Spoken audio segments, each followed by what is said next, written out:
Doctor Sreevarma ஆயுள் தரும் ஆயுர்வேதா அறுவை சிகிச்சையில்லா குணம் ஆயுள் கால நிவாரணம். குடியரசுத் தலைவர் உரைக்கு நன்றி தெரிவிக்கும் தீர்மானத்தின் மீது பிரதமர் நரேந்திர மோடி இன்று உரையாற்றுகிறார். கடந்த சனிக்கிழமை மத்திய பட்ஜெட் தாக்கல் செய்யப்பட்டது. இதனைத் தொடர்ந்து நேற்று நாடாளுமன்றம் மீண்டும் கூடி விவாதங்கள் நடைபெற்று வருகின்றன. இந்த விவாதத்தின் போது மக்களவை எதிர்க்கட்சித் தலைவர் ராகுல் காந்தி அரசின் மீது கடுமையான குற்றச்சாட்டுகளை வைத்தார். பட்ஜெட்டில் தமிழகம் புறக்கணிக்கப்பட்டதாக தமிழக எம்பிக்களும் குற்றம் சாட்டினர். இந்நிலையில் பிரதமர் நரேந்திர மோடி இன்று மக்களவையில் உரையாற்ற உள்ளார். நாளை டெல்லி தேர்தல் நடைபெறவுள்ள நிலையில் பிரதமரின் இன்றைய உரை முக்கியத்துவம் பெறுகிறது. உலகின் சக்தி வாய்ந்த நாடுகளின் பட்டியலை ஃபோர்ப்ஸ் நிறுவனம் வெளியிட்டுள்ளது. இதில் முதல் 10 இடத்தில் இந்தியா இடம்பெறவில்லை. அமெரிக்கா முதலிடத்திலும், சீனா 2வது இடத்திலும், ரஷ்யா 3வது இடத்திலும் உள்ளன. சவுதி அரேபியா 9வது இடத்திலும், 10வது இடத்தில் இஸ்ரேலும் உள்ள நிலையில் இந்தியாவிற்கு 12வது இடமே கிடைத்துள்ளது. தலைமை, பொருளாதார செல்வாக்கு, அரசியல் செல்வாக்கு அடிப்படையாக கொண்டு இந்த பட்டியல் தயாரிக்கப்பட்டுள்ளது. டங்ஸ்டன் திட்டம் ரத்து செய்யப்பட்டதால் அரிடாப்பட்டி மக்கள் நிம்மதியாக உறங்குவார்கள் என்று கூறும் மத்திய அரசு முதலில் அவர்கள் உறக்கத்தை கெடுத்தது யார் என்று எண்ணி பார்க்க வேண்டும் என மார்க்சிஸ்ட் கம்யூனிஸ்ட் கட்சியின் எம்பி சு வெங்கடேசன் கேள்வி எழுப்பியுள்ளார். மக்களவையில் உரையாற்றிய அவர், ராமாயண அனிமேஷன் படத்தை நாடாளுமன்றத்தில் வெளியிடப் போவதாக பாஜக கூறுகிறது என்றும், ஆனால் நாங்கள் இரும்பின் காலம் குறித்த ஆவணப்படத்தை வெளியிட வலியுறுத்துகிறோம் என்றும் அவர் குறிப்பிட்டார். தமிழர்களின் பெருமையை, தேவையை, உரிமையை மறுக்கும் அரசாக மத்திய அரசு உள்ளது என்றும் அவர் தெரிவித்தார். ராமேஸ்வரம் தனுஷ்கோடி ரயில்வே திட்டத்தை செயல்படுத்த தமிழக அரசு விருப்பம் தெரிவிக்கவில்லை என மத்திய அமைச்சர் அஸ்வினி வைஷ்ணவ் கூறியுள்ளார்.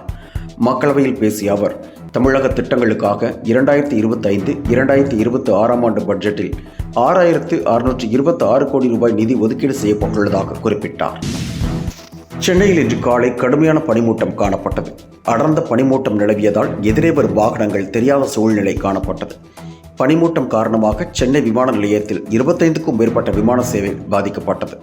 6 விமானங்கள் தரையிறங்க முடியாமல் பெங்களூரு, திருவனந்தபுரம், ஹைதராபாத்துக்கு திருப்பி அனுப்பி வைக்கப்பட்டன. 15க்கும் மேற்பட்ட விமானங்கள் தாமதமாக இயக்கப்பட்டன. இதேபோல் கடற்கரை மார்க்கமாக செல்லும் அனைத்து ரயில்களும் காலை நேரத்தில் 10 நிமிடம் வரை தாமதமாக இயக்கப்பட்டன. தமிழக பாஜக தலைவர் குறித்த அறிவிப்பை கட்சி மேலிடம் விரைவில் வெளியிடும் என அண்ணாமலை தெரிவித்துள்ளார். டெல்லியில் செய்தியாளர்களிடம் பேசிய அவர், தமிழகத்தை பொறுத்தவரை எல்லா தலைவர்களும் ஒரே கோட்டில் பயணிப்பதால் தலைவரை தேர்ந்தெடுப்பதில் பிரச்சனை இல்லை என்று குறிப்பிட்டார். 25 ஆண்டுகளுக்கு பிறகு டெல்லியில் ஆட்சி மாற்றம் ஏற்படும் என்று அண்ணாமலை கூறினார். திருப்பரங்குன்றத்தில் போராட்டம் நடத்த இந்து மக்கள் கட்சிக்கு அனுமதி வழங்க வேண்டும் என ராஜா தெரிவித்துள்ளார். மதுரை விமான நிலையத்தில் செய்தியாளர்களிடம் பேசிய அவர், திமுக அரசு மக்களுக்கு எதிரான போக்கை கடைபிடித்து வருவதாக குற்றம் சாட்டினார். இதன் விளைவு 2026 ஆண்டு வெளிப்படும் என்றும் அவர் தெரிவித்துள்ளார்.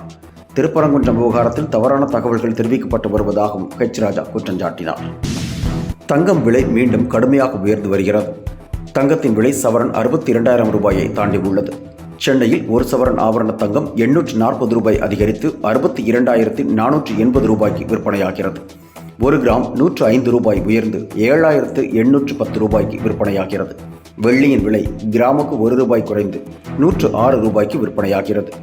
தங்கத்தின் விலை நேற்று 680 ரூபாய் குறைந்திருந்த நிலையில் இன்று திடீரென 840 ரூபாயாக உயர்ந்துள்ளதால் மக்கள் அதிர்ச்சியடைந்துள்ளனர். அமெரிக்காவில் சட்டவிரோதமாக தங்கியுள்ள 7 லட்சம் இந்தியர்களை வெளியேற்றும் பணியில் அதிபர் டிரம்ப் அரசு தீவிரம் காட்டி வருகிறது.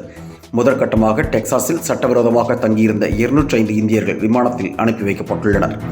அந்த விமானம் புறப்பட்டு சென்று 6 மணி நேரம் கடந்துவிட்டதாக கூறப்படுகிறது. இந்த சம்பவம் அமெரிக்காவில் வசித்து வரும் இந்தியர்களை அதிர்ச்சியில் ஆழ்த்தியுள்ளது. தேனி தெற்கு மாவட்ட தமிழக வெற்றிக் கழக மாவட்ட செயலாளர் பாண்டி படுகேவலமாக ஊர் பாஷையில் வசைப்பாடும் வீடியோ வெளியாகி பரபரப்பை ஏற்படுத்தியுள்ளது. தமிழக வெற்றிக் கழகத்திற்கு நிர்வாகிகளை நியமிக்கும் பணியில் விஜய் மும்முரமாக ஈடுபட்டு வருகிறார். அவ்வாறு நியமிக்கப்படும் மாவட்ட செயலாளர்கள் வெற்றி கழிப்பில் கார்களில் தங்கள் ஆதரவாளர்களுடன் பல கார்களில் அணிவகுத்து வருகின்றனர். இதனால் கடும் போக்குவரத்து நெரிசல் ஏற்பட்டு மக்கள் சிரமத்திற்கு ஆளாகி வருகின்றனர். இந்நிலையில் தமிழக வெற்றிக் கழக மாவட்ட செயலாளர் பாண்டி காது குப்பளிக்கும் அளவிற்கு பேசிய வீடியோ தற்போது வைரலாகி வருகிறது. இசை உலகில் உச்சத்தை எட்டிய இளையராஜா பொதுவாக தனது சொந்த விஷயங்களை அவ்வளவாக பகிர்ந்து கொள்ள மாட்டார். இந்த சூழலில் அண்மை காலமாக அவர் சில பகிர்ந்து வரும் அனுபவங்கள் ரசிகர்கள் மனங்களில் நெகிழ்ச்சியை ஏற்படுத்தி வருகிறது. அண்மையில் அவர் அளித்த பேட்டி ஒன்றில் தனது அனுபவத்தை குறிப்பிட்டிருந்தார். பணம் இல்லாமல் பல படங்களுக்கு இசையமைத்துள்ளதாகவும் அவர் கூறினார். ஒருமுறை மலையாள படம் ஒன்றுக்கு இசையமைத்த போது தயாரிப்பாளரிடம் பணம் இல்லாத சூழல் நிலவியதாகவும், அந்த தயாரிப்பாளர் அவரது மனைவியின் தாலியை தன்னிடம் கொடுத்தபோது கோபத்துடன் திட்டி உடனே அந்த இடத்தை விட்டு கிளம்புமாறு கூறியதாக இளையராஜா குறிப்பிட்டுள்ளார். விடாமுயற்சி படத்தில் வில்லனாக நடித்துள்ள நடிகர் ஆரவ் அஜித்தின் மனிதநேயத்தை பற்றி நிகழ்ச்சியுடன் குறிப்பிட்டுள்ளார். படப்பிடிப்பின் போது கார் விபத்தில் சிக்கிய தான் அதிர்ஷ்டவசமாக உயிர் தப்பியதையும் நினைவு கூர்ந்துள்ளார். அந்த சூழலில் தன்னை வலுக்கட்டாயமாக மருத்துவமனைக்கு அழைத்துச் சென்றதுடன் கட்டிப்பிடித்து மன்னிப்பு கேட்டதாகவும் ஆரவ் நினைவு கூர்ந்துள்ளார். விடாமுயற்சி திரைப்படத்தின் மேக்கிங் வீடியோ வெளியாகி அனைவரையும் பிரமிப்பில் ஆழ்த்தியுள்ளது. டாக்டர் ஸ்ரீவர்மா ஆயுள் தரும் ஆயுர்வேதா அறுவை சிகிச்சை இல்லா குணம் ஆயுள் கால நிவாரணம். என்றும் உங்களுடன் மை இந்தியா. முக்கிய செய்திகளை உடனுக்குடன் தெரிந்து கொள்ள சப்ஸ்கிரைப் பண்ணுங்க, பெல் பட்டனை பிரஸ் பண்ணுங்க. என்றும் உங்களுடன் மை இந்தியா.